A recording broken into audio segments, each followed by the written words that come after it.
Hey guys, welcome back. This is another episode of Tagged. Thanks to Victoria, every bit different. Now, Rowie, we are going to be jumping into week 1 of AFLW. We're going to be talking suspensions. We're also going to be talking about my favourite online heroes. And also, we're going to start with Rowie's interesting recovery method that she had an interesting experience on King's Cross in Sydney. Yeah, so Hosco, welcome. Mm-hmm.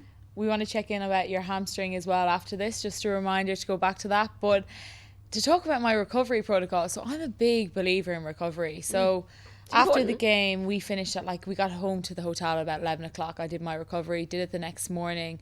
And then the next day, I was staying in Paddington with my friend from home. And while you're in Sydney? While I'm in Sydney. So I stayed the night after, stayed Saturday and Sunday. And I was like, I'm going to get in some extra recovery. So I went for a stroll. I was like, I'll find the closest Coles and I'll go and find somewhere I can get a massage. So as I'm walking down the street, I'm about 30 minutes from her house, and I'm kind of trying to figure out, I don't really know where I'm going. I don't know how to get back to the house, battery low on the phone, lots of things going on as per. And I walked into this Thai massage place. Okay. And I straight away walked up the steps, and I kind of felt like the energy was off. And then there was this girl in a black low-cut dress. And she was like, what would you like? And I'm thinking, a massage, recovery, deep tissue, and she's like, what else? And I'm like, I'd like lots of things. A glass of water. What else can I have? And as I'm there, I'm thinking, it's all going off again. I'm like, I need to get out of here. Something is amiss.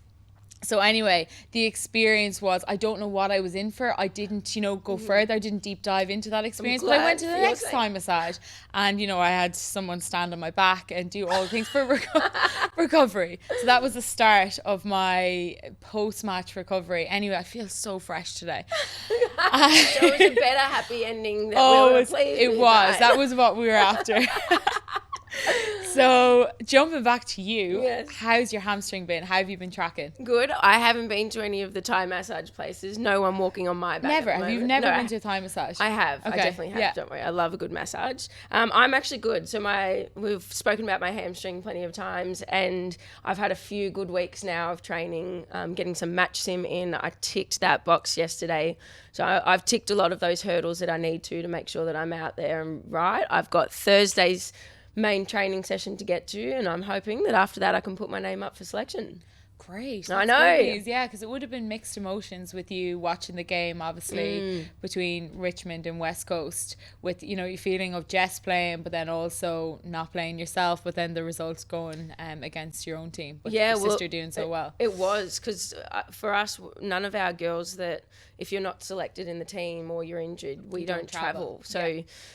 So it was interesting, but I had Triple M give me a call and ask if I wanted to commentate the game. So I found that really challenging is probably the right word. Yeah, because, I'm sitting there torn. Obviously, of Richmond, I wanted to win 100%. That's my team. But then I also wanted Jess to do really well, being my twin sister and just knowing what she's been through as well. So it was really cool. I got to call that game. I was too excited. By the last quarter, I'm screaming into my microphone and trying to take it off because I couldn't control the emotion. But what we have done, I haven't been able to chat to Jess too much, but I have had a little call with her, and we're going to have a little listen to her interview now. How did it feel to be back out on the ground? I think in the way that I played, you could see I was just having fun. I was enjoying myself, and it's something that in football I felt like I've probably lost a little bit over the last couple of years, and I probably look back at some of the media scrutiny that I got, and it put me in a place that I wasn't overly happy outside of football, and struggled coming into football. And I kind of forget that I finished last season off the back of a major injury and having major surgery, but also being delisted. I hit a point that I didn't know that I was going to be playing footy again. So I think this off season's just been about enjoying footy and coming back to the moment of the fact that it's playing AFLW and getting the chance to do that. So it was awesome. It was just nice to run out, enjoy myself, have some fun, and celebrate a bit with my new teammates.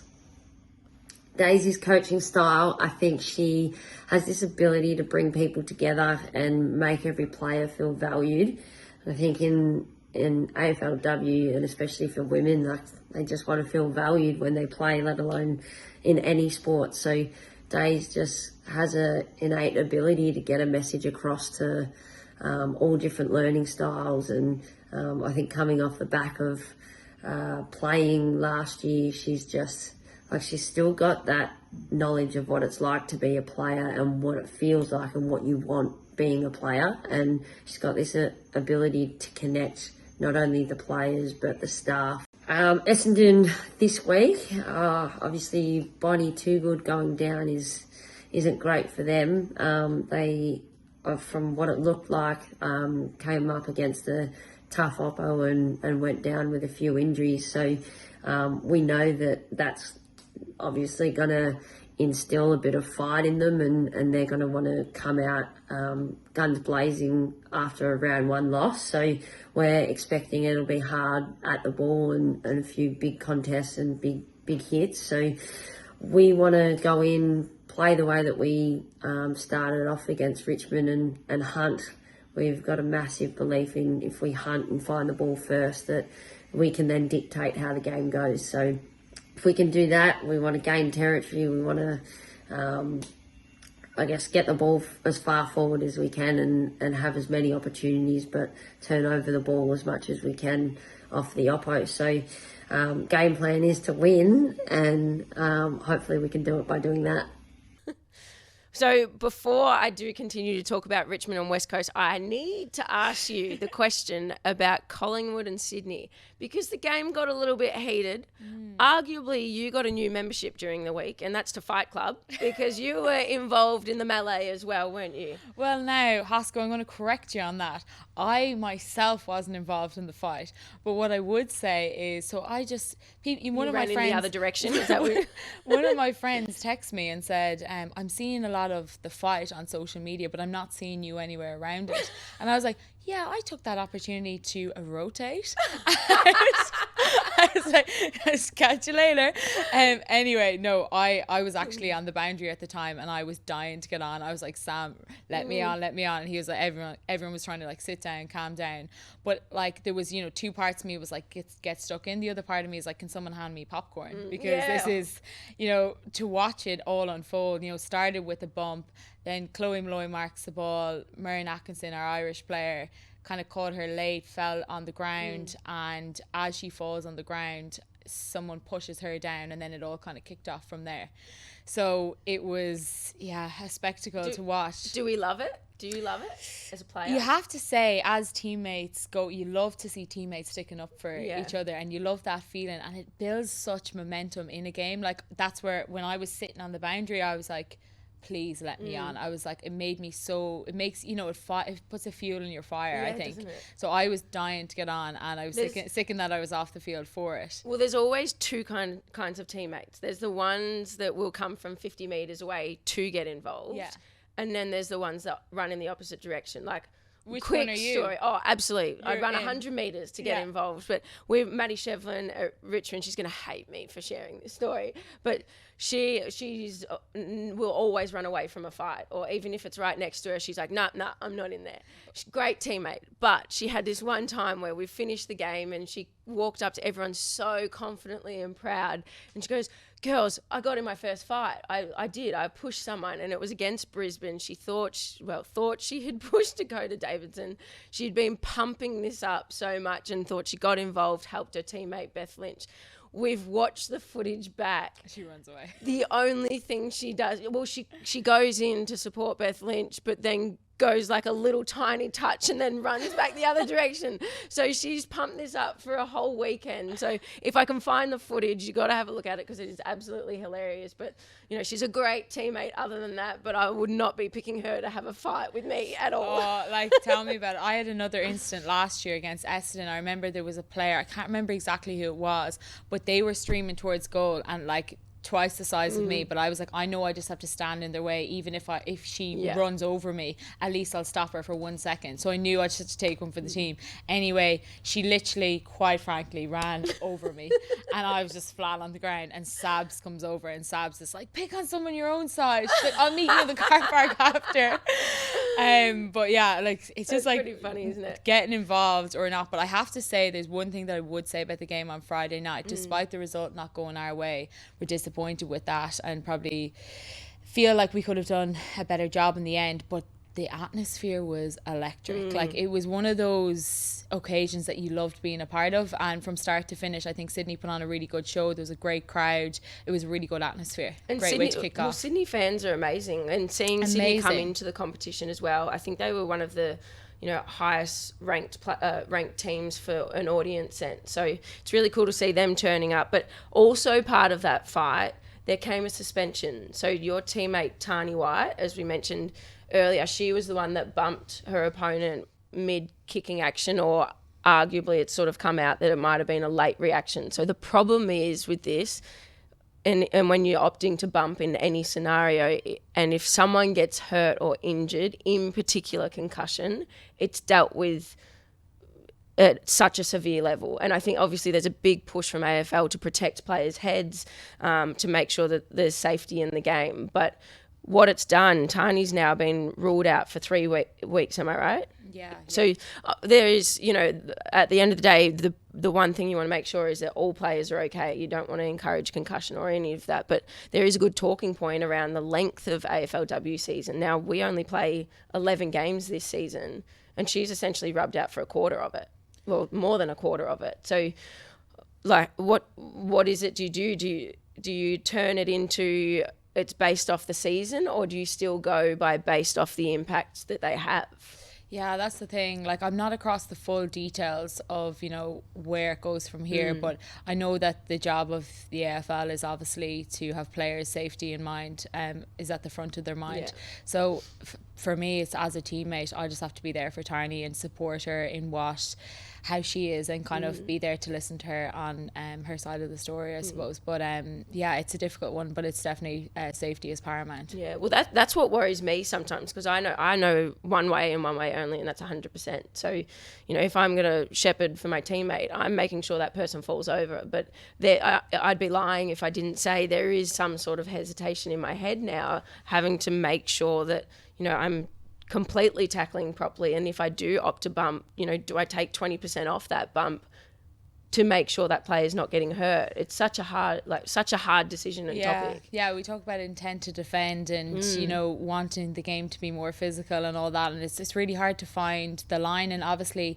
when you're playing a game, you're not thinking about the line. You're thinking about competing. You're thinking about winning the ball. And that's really all that's on your mind. You just want to win. So really, it's really hard to pull back from that, and the aggression, like if you're an aggressive player, that to take that away from your game would take an awful lot away from your game. So it's an interesting debate. And to talk about a contested game, let's go to West Coast and Richmond again. Yes, so tell us more the story of that. Obviously it's incredible to see Jess do so well. I love to see a player move from one club to the next and have such a big impact. And you can tell, again, perception isn't always true, but from the outside looking in, it feels like she is a new lease of life. She's so happy. She's adding so much to West Coast, and her leadership skills have seemed to have skyrocketed. And is that because they believe in her more? Like, what is it? But for her to score 2 goals against her own side is like, it's so bittersweet for you and for her, but you'd be so proud of her own performance. Oh, absolutely. And like I said, I commentated the game, so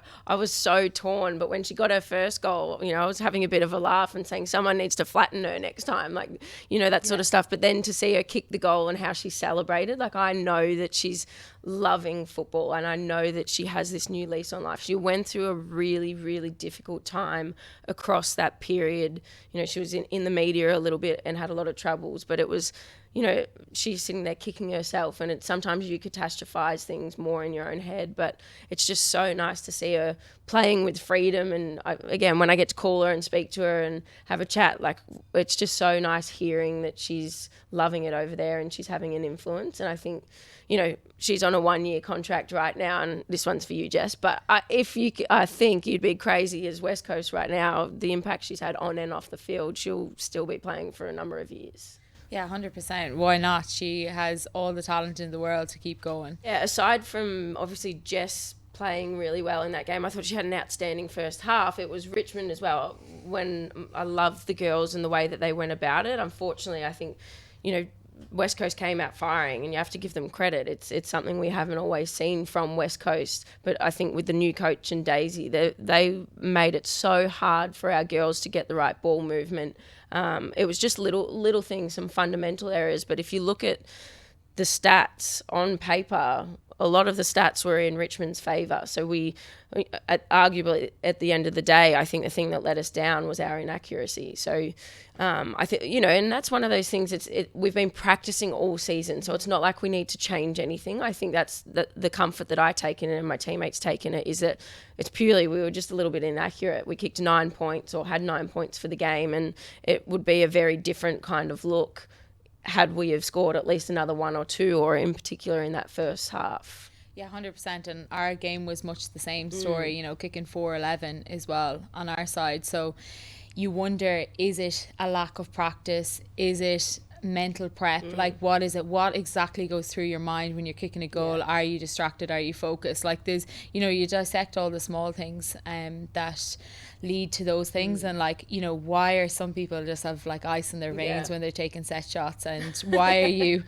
one way or the other? So I'd be lying if I didn't say I've missed one from about 15 meters out. If someone's chirping in your ear and giving you back chat, does it distract you? Does it turn you off? So, well, speaking of high scores as well, or scoring, we can't talk about every single game, but one of the big games and talking points for me is GWS getting their highest score that they've ever had. And, I really feel for GWS across the years, because they've had so much pressure and had so much talk around them being an inaugural club, but underperforming for where people think they should be. So, I sit there and look, this will be really fascinating, and I hope they listen, because we play GWS this week. But I just thought they were outstanding, the way that they worked the ball and they hit the scoreboard. And the question for me is, do you think this is finally the year that GWS are super competitive with your higher teams? Yeah, that's the question that you're asking. Was it that Doggies are struggling, or was it that GWS are absolutely flying? And for them to score the quickest goal in AFLW and to be an Irish girl in O'Dowd, first 15 seconds of the game, 15 seconds, incredible. And then playing in the ruck, scoring 2 goals. That's where it started, and then it just continued to flow from there. So it's really good to see. It'll be interesting to watch them for a second week in a row, and I think that's the thing with round 1. There's a lot of emotions, there's a lot of hype, and it's always a really contested game in round 1. And can we see these teams back it up next week? In third and fourth quarter too. And there's so much happening in round 1, and there's debuts, and there's just so much emotion. So it's like, where do we go from here? Well, speaking of debuts as well, I've called the Port Adelaide showdown with Fox, and Sinead Goody is going to be an absolute freak. She's a superstar. So I watched her in her very first game. She's 18, 19-year-old, but in the under-18s competition, she was labelled as the best midfielder in that draft class, and she's been picked up, and she was this week's Rising Star too. So I watched her. She's having an immediate impact. Port Adelaide were really competitive, and the game sort of seemed like it was relatively even in patches.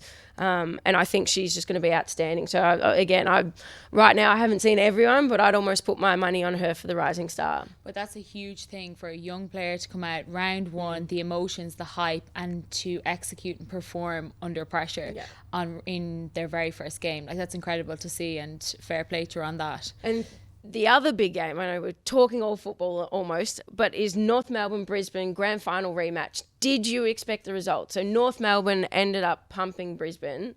I didn't expect that result. I expected it to be a very even matched game. What I saw was a real maturity and experience from North Melbourne. They always looked like they were under control. What did you think of the game? Yeah, much the same. I think, out of everyone, I think this year is probably the year for kangaroos. Yeah. So aside from Richmond making the grand final and winning the grand final, I think kangaroos are up there as premiership contenders. Yeah, their ball movement was excellent throughout the game, and I just feel like they have something that's different about them this season. So I'm looking forward to seeing them perform again next week. It's time for our tag list, thanks to Victoria, every bit different. So last week we had a couple of games in Frankston. This week Casey Fields, where Melbourne take on Brisbane. So you're just a stone throw away from your neck of the woods in Mornington. God's country and the better side of the coast, if you ask me. 100%. I have done a small bit of sightseeing down there, but not enough. So where could people go this weekend when we're down that neck of the woods anyway? Well, it's so hard to choose just one thing. So I've gone a couple of things. We're going to cover off coffee, which I know you've been to this place, so you'll do that. But one for me is Tully's Farm.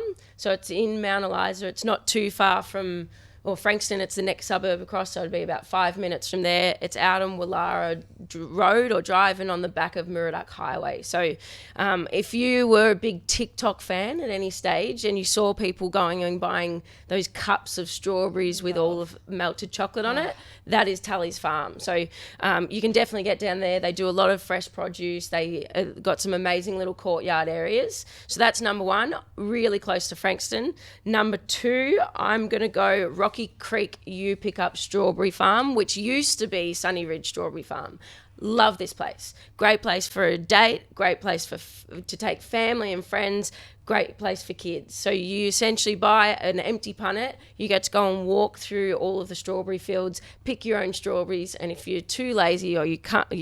I sometimes eat them in the field and you're not allowed to. But you can also then go inside and they have chocolate, they have scones, they've got strawberries, everything, you name it. So that's an awesome one, and highly, highly recommend if you can. You have really painted the picture for me. The visuals that you gave me there are encouraging me to get down there this weekend. Maybe after my game on a Sunday would be the perfect thing to do. But also, I'm a big coffee snob. Yes. Who am I to be a coffee snob being from Ireland when the coffee is not even up to standard of Melbourne? But I've become one. So the coffee place that I looked up down in Mornington is Common Folk Coffee.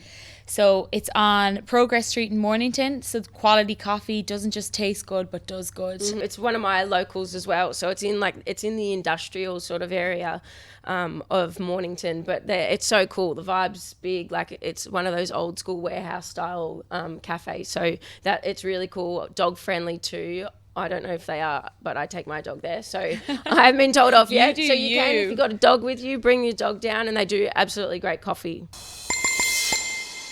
So we have some questions from the audience. Mitch from South Yarra. Hosco, a couple of episodes back, you mentioned that during the pre-season, your clubs like to know where you are at all times. Why? Well, so it's not so much the clubs, but it's for anti-doping and ASADA WADA. So when you get tested, or every player gets tested at some stage, and you need to let them know because they can turn up to your house at any time. So the rules are that essentially they need to know where you are at all times, because if they turn up to your door and you're not there, or it's essentially considered evading them. And our contracts have now gone to 12 months long, whereas prior they were 6 months. Yes. Yeah. So if you really do it by the book, you're essentially, if I go and stay somewhere for 2 nights, or we go out to Daylesford for 2 nights, I need to make sure that I update that and let them know, because if they're going to turn up and find Sarah Hosking and do a drug test, then they'll be having to come out to Daylesford to do it. Yeah, makes sense. Well, the other one, so we've got Lucille. Sorry if I pronounced that wrong, Lucille. But she's from Kensington, and she asks, what is your go-to pre-game snack and what is your post-game treat?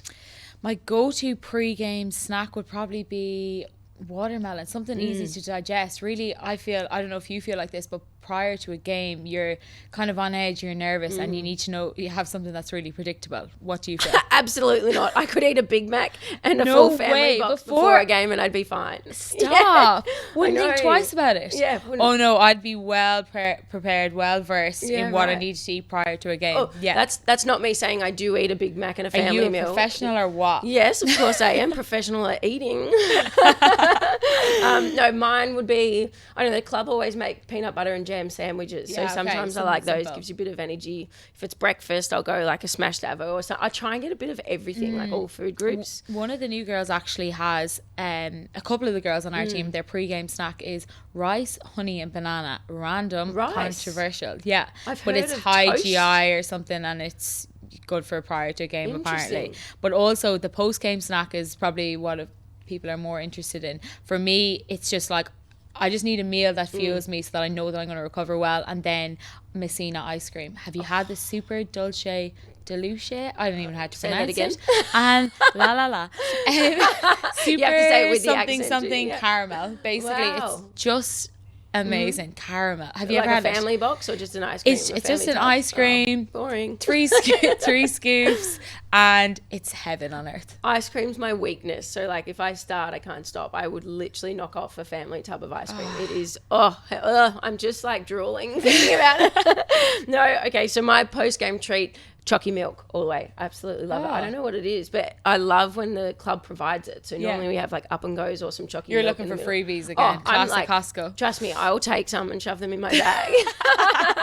That's the worst part about when football ends is I'm not going to be able to do my shopping at the club. So they provide food, snacks, tuna, there's yogurts, there's fresh fruit, there's milk, smoothies, everything. And I'm telling you, it feeds me for the week. I know, we're absolutely blessed as athletes. The next one, though, producer Tegan has asked us about how we feel about the Doggies game being moved to the MCG. So there's big controversial because Hawthorn and Western Bulldogs in the men's, they're playing their final and it was scheduled for the same time as the women's, which essentially is where they were going to unveil the new Whitten Oval and it was going to be big pump up. So there was a clash. They've listened loud and clear. Well done, AFL. This is great by you. There are going to be young players, old players who will get to play on the MCG for the first time in their lives. And that's what you dream of as a kid. That's it. That's exactly what I was going to say. It's every player's dream to play on the MCG. Old or young, everyone wants to play there. So I think it's great by the AFL to make that call. And I think it's going to be a great occasion for female sport. And just hopefully that the flow and effect of that is that more supporters come on board for the rest of the season. But it's amazing to see. I'm so glad that they made that call. Well, I was quite vocal. I was quite vocal about it as well because I agree it should have been moved or at least it needs like enough to be. That it was Western just Bulldogs, the obvious thing to do. Yeah, enough that Western Bulldogs fans could do that. Now, this will lead me into the last thing, I promise, but leading into that, I was vocal about it. So there was obviously lots of people decided to chime in. Now, week one of AFLW wouldn't be AFLW excitement if it wasn't for the online heroes. Now, obviously it really hurts me so bad. And if you can't pick up on my sarcasm, it's sarcastic. But I kind of sometimes love reading comments. So what I've done is gone through some of the comments from people and I'm just going to read them out because, you know, Please. I really thank you for your opinions on this because this one is definitely my favorite. So this is one that I was actually in and on the screen and it says, here we go. It goes, how about get the women back to the kitchen? The AFLW is a joke. Do you know what? I love cooking. I love cooking. So I love cooking and I love playing football and I will do both. So thank you very much, hero. Number one. Number two. So we're still persisting with this, are we? With one of those emoji faces that frowns. Next one. Why do we keep hanging praise on this rubbish? Now, I don't know how that makes you feel, Rowie, but... Oh, Hosco, like, it's one of those things that I'm exactly like you. Like, I see the humour in it. Like, I just think that, like, there's obviously a strong message in it, which is, like, the keyboard warriors. Like, what are you doing with your own life? I'd love to know. But at the same time, I'm like, it's funny. Like, it actually is pathetic, like, in lots of ways. Just that people have the time of day to sit there and decide to hang shit on you and go... I don't want to watch this kind of stuff. Well, hold on, you're engaging in it. Like, that is the dumbest thing I've ever heard. It's like, you are obviously watching some of it, 100%. then engaging in it. When you fight an argument, you actually care. Yes. Like, I'm like, why'd you care? Yeah. Like, if you don't care about something, you simply don't comment nor get involved. Like, it's like in anything in life. Whereas when you actually care and are bothered by something, so AFLW is clearly getting under their skin. For what reason, I'd love to know. I don't know. What's it to them? You know what I mean? Just don't watch it if you don't want to watch it. And have you actually got any comments yourself that have happened before about yourself that you're like, have hurt you? Or have they all been just like, you found them all funny? Not hurt me. Like, so, you know, obviously sometimes if I'm feeling sad, that you look at them and you go, oh God, that's a little bit harsh. But you know what? I'm big enough, strong enough, and I bounce back. There's some that, like, I just find it entertaining. I had another one that was, go and play with your Barbie dolls. And I was like, you know what? If I had Barbie dolls, I would be playing with them. But I'm still going to play football. You can do both. Yeah. We're us females, we're multi-talented. We can do 2 things at the one time. Sometimes other people can't multitask, but we can. It's a shame. I'm sorry, Tom from Croydon, but you know what? We're still here and we're not going anywhere.